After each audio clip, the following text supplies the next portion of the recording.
Welcome, everyone. One of the main focuses of today's DVD is going to be talking about the world of playing in time and even eighth notes, working on a solid structure when you improvise. Most of the time, there's a lot of question about the gap, the groove, the pocket. So what I'd like to show you will be some examples of playing inside the groove and understanding what the depth of the groove is. The reason we decided to make this DVD was to show some of these examples that I feel would help you to get more in touch with the people that you're playing with, because this is something that's really needed in this modern day and age. So the groove that we're going to lay down for you with Rollins and I is something that goes back to when we were in high school, and things we just felt and really didn't study. We just felt through playing. So we're going to show you some ideas which we hope you'll enjoy.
So what Rollins and I did in that spot is we developed a pocket, okay, and over his vamp, I used all of the notes from that G minor scale.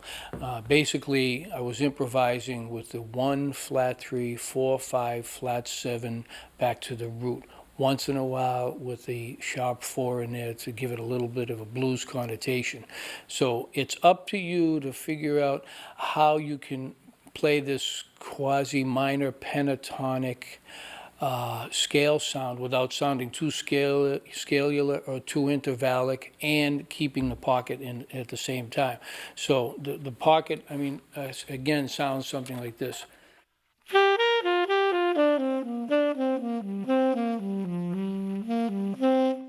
Basically, again, the 1, flat 3, 4, 5, 7, 1. But it's up to you as the improviser to make it sound melodic and try not to get too theoretical about what you're playing.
I want to set the metronome, and I'm going to show you a pentatonic structure in G minor. Okay, I'm going to slow it down a little more, and I'm going to play it really slow. So what I'm going to play first will be from the root, 1, flat, 3, 4, 5. Okay, here we go, just those notes. Okay, now I'm going to play flat 3, 4, 5, flat 7. Okay, now I'm going to play 4, 5, flat 7, and return to the root.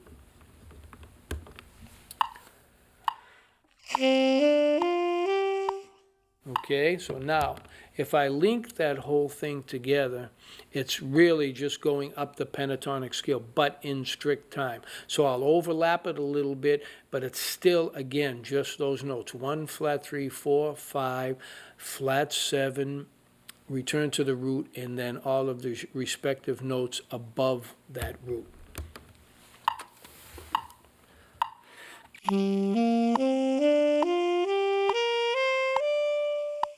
Okay, so that's ascending.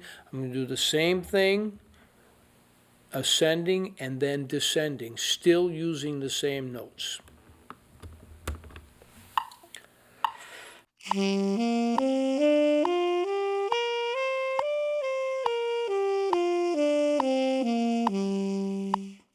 Okay, again, right off the body of the chord, the same notes all the way up and all the way down.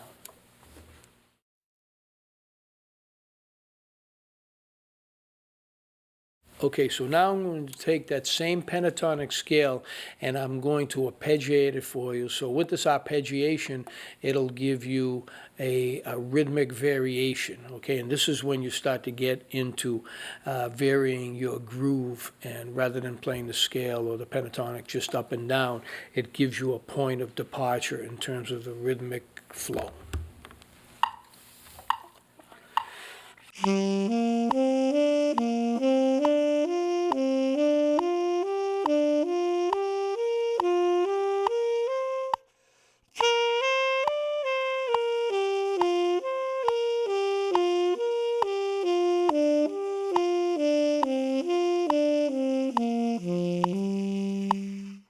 Okay, and again, by using that, you're now starting to gravitate from just playing the whole arpeggiation straight up and straight down. So the difference between the two, again, would sound like this.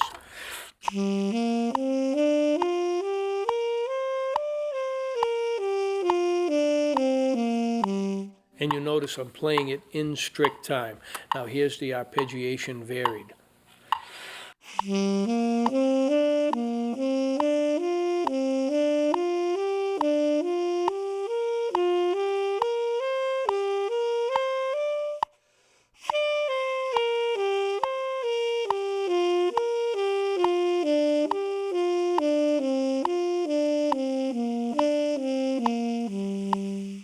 Always in strict time.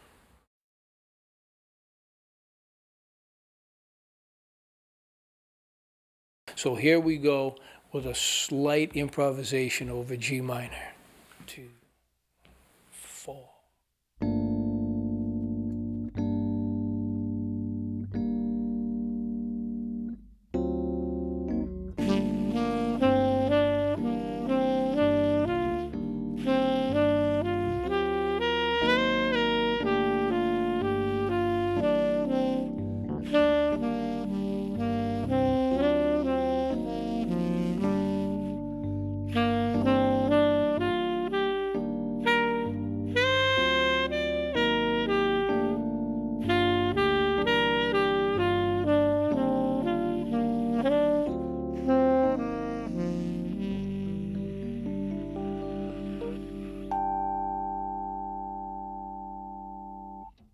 So you can see that if I break the rhythm of the scale at certain points, it creates kind of like a rhythmic continuity inside and outside what the piano was playing. So it's up to you to figure out where you want to break that those points of rhythmic continuity. For me, a lot of it happens around the flat 7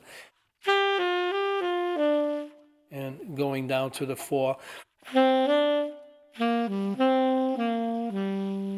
And again, keep in mind, this is all done inside of the key. We haven't dealt with anything outside of the tonal area yet. So it's really up to you to learn how to do this in all of the keys so that you'll be able to master just this pentatonic mode.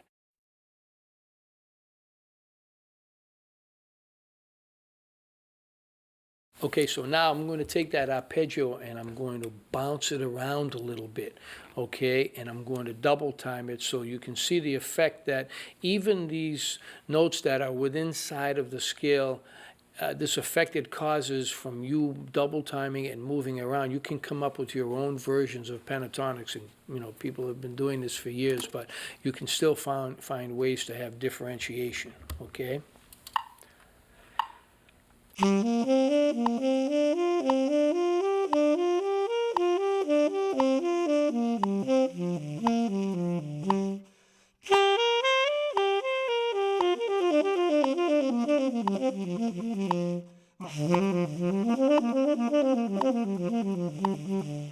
So whether it's single time, double time, or triple time, once you practice this and do it slow, I highly recommend that you practice this really slow at the beginning, because you will not be able to play any of this with a double time feel unless you take it slow. So let me try that one more time for you.